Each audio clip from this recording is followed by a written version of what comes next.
ሰላም ጤና ይስጥልን። ይህ በጉለሌ ክፍለ ከተማ ኮሙኒኬሽን ጽሕፈት ቤት በየሳምንቱ እየተዘጋጀ የሚቀርብላችሁ ሳምንታዊ አበይ ዜናዎች ናቸው። ከዜናዎቹ ጋር እልፊዮስ በትረነኝ አብራችሁን ቆዩ። የመንግስት ተቋማት አገልግሎት አሰጣጥ የተሻለ መሆኑን የጉለሌ ክፍለ ከተማ ወረዳ 7 ነዋሪዎች ገለጹ። በጉለሌ ክፍለ ከተማ ወረዳ 7 አስተዳደር የአገልግሎት አሰጣጥ ምልከታ በማድረግ ያነጋገርናቸው ወይዘሮ ተስፋነሽ ጎንደር በአሁኑ ሰዓት የመንግስት ተቋማት አገልግሎት አሰጣጥ የተቀላጠፈና የተሻለ ሲሆን በተለይም መታወቂያ ለማውጣት ያለው የቴክኖሎጂ አገልግሎት አሰጣጥ እጅጉን የተሻለ ነው ሲሉ ሐሳባቸውን ገልጸዋል። በተመሳሳይ የአገልግሎቱ ተጠቃሚ የሆኑ ነዋሪ እንደተናገሩት የነዋሪዎች አገልግሎት ሲቪል ምዝገባ ጽሕፈት ቤት የሚሰጠው አገልግሎት የተሻለ መሆኑን ገልጸው ሁሉም ሴክተሮች አሁን ያለውን አሰራር አጠንክሮ መቀጠል አለበት በማለት አስተያየታቸውን ሰጥተዋል። የጉለሌ ክፍለ ከተማ የስራና ክህሎት ጽሕፈት ቤት አራተኛውን የብሩህ ኢትዮጵያ የንግድ ፈጠራ ሐሳብ ውድድር አካሄደ።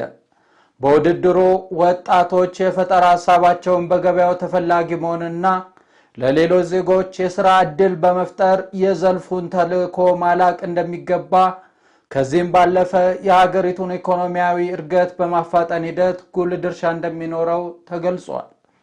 የንግድ ፈጠራ ውድድር ቴክኖሎጂን በማበረታታት ምርታማነትን ለመጨመር የፈጠራ ሐሳብ ያላቸውን ሰዎች ማወዳደር ዓላማ እንዳለው የተገለጸ ሲሆን ውድድሩም አዳዲስ የንግድ ሐሳቦችን የሚያነሳሳ ወጣቶች የአካባቢያቸውን ጸጋ ለይተው በፈጠራ ሐሳብ በመደገፍ ጥቅም ላይ ማዋል እንዲያዳብሩ ያግዛል። የብሩህ ኢትዮጵያ የንግድ ፈጠራ ሐሳብ ውድድር ወጣቶች ችግር ፈቺ የሚሆኑበት የሥራ ባህል ከማዳበር በተጨማሪ ውጤታማ ተወዳዳሪዎችን ክፍለ ከተማውን ወክለው በከተማና በአገር ደረጃ እንደሚወዳደሩ ይደረጋል። ለከተማ የሚወዳደሩ የተሻለ የንግድ ፈጠራ ሐሳብ ያላቸው ተወዳዳሪዎች በመለየት በውድድሩም የተሻለ የፈጠራ ሐሳብ ያቀርቡ ተወዳዳሪዎች የገንዘብ ድጋፍና የምስክር ወረቀት በመስጠት ተበረታተዋል።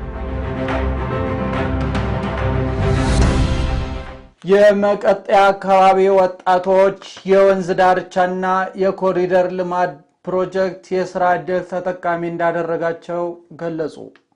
በጉለሌ ክፍለ ከተማ አስተዳደር በወረዳ 6 በተለምዶ መቀጠያ ተብሎ የሚጠራው በተለያዩ የልማት ፕሮጀክቶች ለወጣቶች የሥራ ዕድል ተጠቃሚ ያደረጋቸው መሆኑንና መንግስት በፊት የነበረውን የወንዝ ዳርቻ ከቆሻሻ በማላቀቅ ለቱሪዝም መስህብ ማድረግ መቻሉን ወጣቱ በሚፈልገው ጊዜ መጽሐፍ በማንበብ ቦታው በመጎብኘት አእምሮአዊና አካላዊ መንፈስን የሚታደስበት መሆኑን የአካባቢው ተወላጅ የሆነችው ወጣት ዓለም ሙጌ ሐሳቧን ተናግራለች። ሌላው የፕሮጀክቱ የሥራ ዕድል ፈጠራ ተጠቃሚ የሆነ ወጣት ወረታው እንደተናገረው የዳሎል ማደያ መኪና ነዳጅ በመቅዳትና ራሱን የሚያስተዳድር መሆኑን በፊት ከነበረበት ስራ አጥነትና ጠባቂነት በመላቀቅ ነገን ለተሻለ ኢኮኖሚያዊ እድገት እየሰራ መሆኑን ተናግሯል። በመጨረሻም የኮሪደር ልማት ተጠቃሚ የሆነው አብዱል ከሚል አክመል እንደገለጸው ነዋሪው ውብ ምቹ የመኖሪያ አካባቢ በመፍጠሩ ደስተኛ መሆናቸውና የትኛውም የማህበረሰብ ክፍል ሊያዩና ሊጎበኙ የሚገባ አካባቢ በመሆኑ ሌሎች የአዲስ አበባ ወጣቶች እንዲጎበኙት አስተያየቱን ሰጥቷል።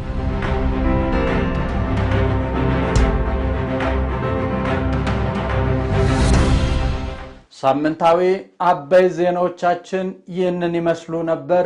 ለተጨማሪ መረጃ የማህበራዊ ሚዲያ ትስስር ገጾቻችንን ይከታተሉን። መልካም ሳምንት።